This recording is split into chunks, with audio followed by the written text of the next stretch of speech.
Hello, I'm Amy Summers, and welcome to the Daily Muse by Amy Summers on Facebook.com.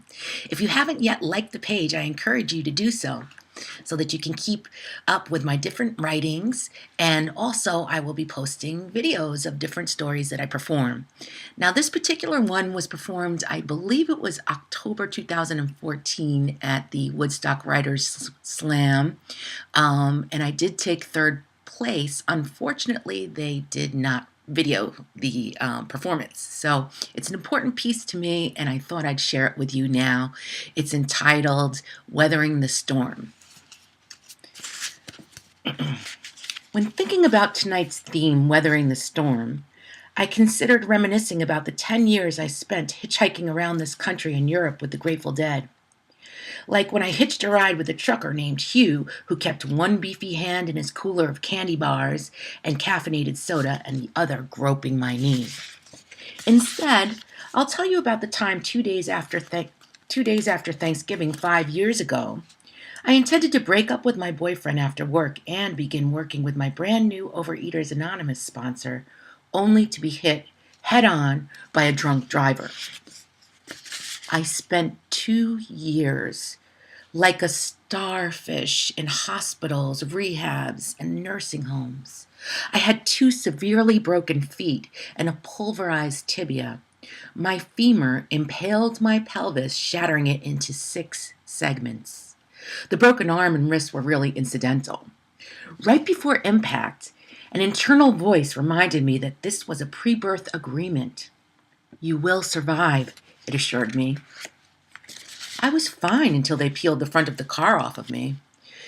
A rising sensation of numbness enveloped me from toes to waist. My feet were askew in odd directions.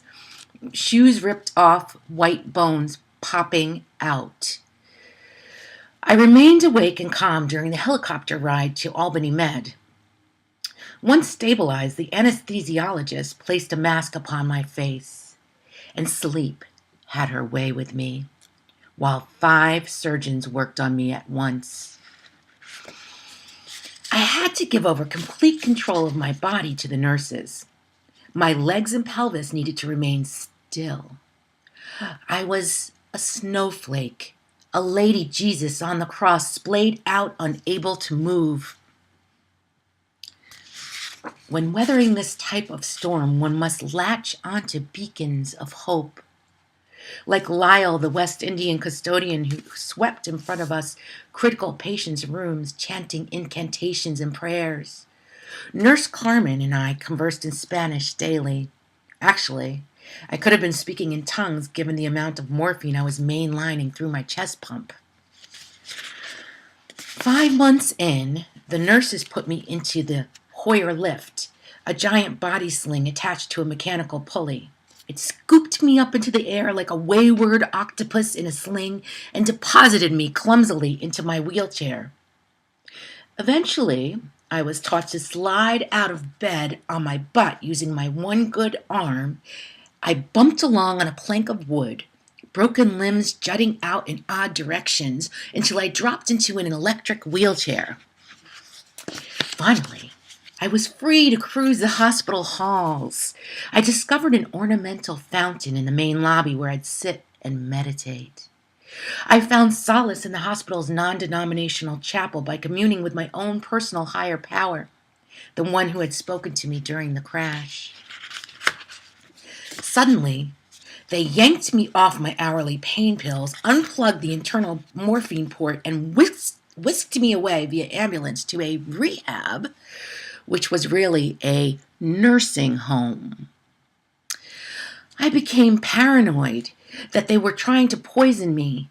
I refused to eat. My estranged mother appeared suddenly from San Diego, which added to my confusion. I was terrified when they put me in a room with a woman on life support. It turned out that my aunt had helped the director get his job. So, with a twist of fate and a phone call, I was transferred to a private room, albeit in the Alzheimer's unit, which is a story unto itself.